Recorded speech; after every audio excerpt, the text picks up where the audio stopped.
I'm going to start off with a Hindi phrase that I learned today. Jab muh na chale bala chalega. Quinton de Kock. Now look guys, it makes me really, really happy. As I said today on my live stream on Dream 11, by the way, thanks. I saw some of the guys were there from YouTube. I even had Akash, one of you guys, on screen. It was pretty awesome. So join in. My next match will be the WBBL final on Saturday morning. You know, a nice little cup of coffee for me and some lives. But yeah, Quinton de Kock, you know, I was speaking about how brave it must be of somebody, you know, to come back out of retirement and to say, well, you know what, I want to give this one more go. I believe that I can win my team a World Cup. And he showed signs of that, Quinton de Kock, I think today. Absolutely phenomenal. He literally attacked every single bowler.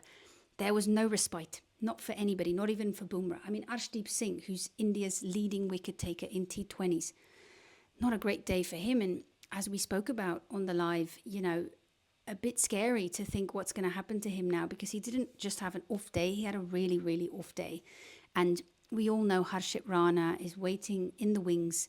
But I guess the question that I need to ask of you guys is, do you think Harshit Rana would have done better today on this pitch? Because I got to tell you, whenever Bumrah bowled that kind of like back of a length to shortish length, right? The Proteas were just smacking that all over the park for sixes, you know. I think Dubé as well didn't get his length right. And that's kind of a Harshit Rana length. I almost feel as though the Harshit Rana length could have really been going all over the park, but that's something that we can't say for sure. It's just something that we can surmise about, right? But yeah, the batting again. I do not understand why you would do that. You know, the only reason people do that is because they don't have right-left-hand combinations. Now, India, you've got plenty of right-left-hand combinations. You don't have to really mess with your batting lineup at all, because you've got somebody who can come in at number 3, Tilak Varma. There's your next left-handed batter. You've got Abhishek Sharma at the top, who's a left-handed batter. So what can happen very easily is if Abhishek goes, you can bring in Tilak Varma. If Stubbs didn't play today, right? And I actually predicted that he won't play today, so I'm going to give myself a high five. I just don't trust him against spin right now. Let me know what you think about that.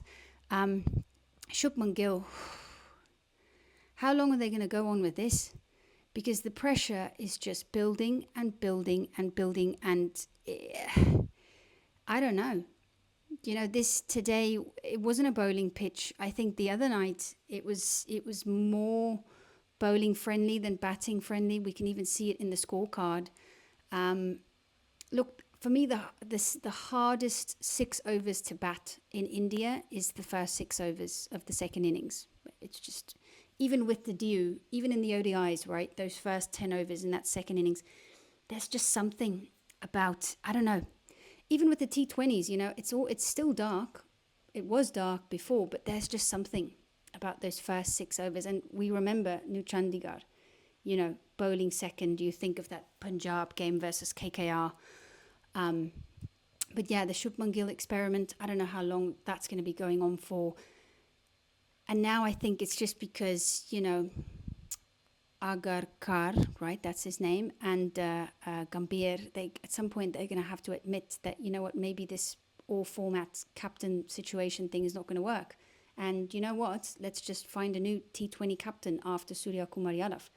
I don't understand why Shreyas Iyer is not a name that could be thrown into the mix, actually, for both white ball formats. And I'm sure a lot of people agree with me on that. But there's no need for India to do all this shuffling around. You've got it there. You've got it sorted.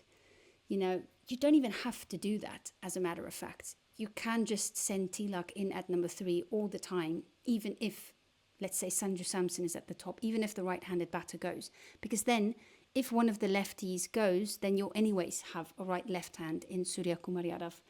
And Surya Kumar Yadav is another conversation, you know, like Aiden Markram.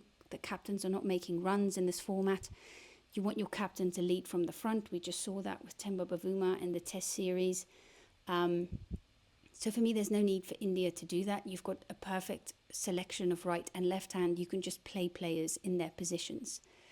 Right, Dievold Brevis yet to kick off in the series. Is the next game going to be his game? I do feel like it's only a moment in time for that. But yeah, South Africa bowled really well. Lungi Ngidi starting things off again. He's in fantastic form so far this series.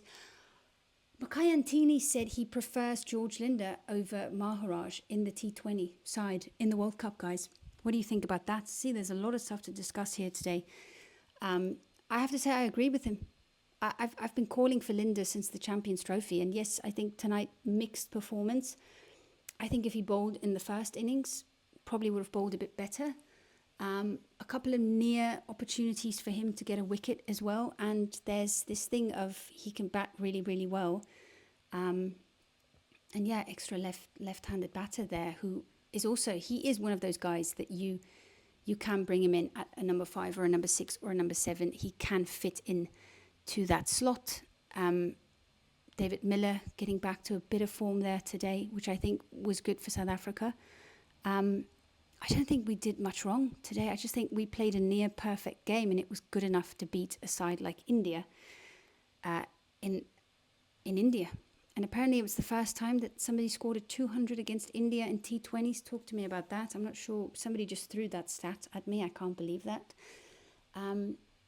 But yeah, South Africa missing a couple of key players, I feel. Not really in the batting department. I feel like the batting department is sort of getting there. Donovan Ferreira as well today, teeing off. But that's the difference though, isn't it? It's the difference it makes in freeing up players when they know, you know what, there's still another batter to come.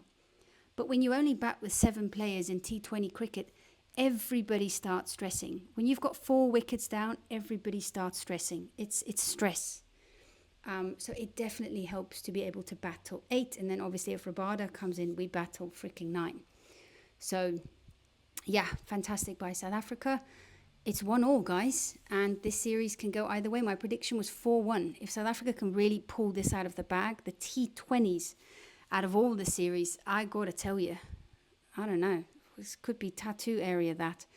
But anyway, what were your thoughts on the match? And again, thank you to everybody who joined in on the stream. I'll be streaming on Saturday morning again, and then I'll be streaming on Sunday again. Probably not the whole 4 hours, though. That was excruciating. Probably a pre-match, in the match a bit, and then a post-match, which you guys know is always fun for me. But anyway, yeah, guys, great game. Looking forward to Sunday.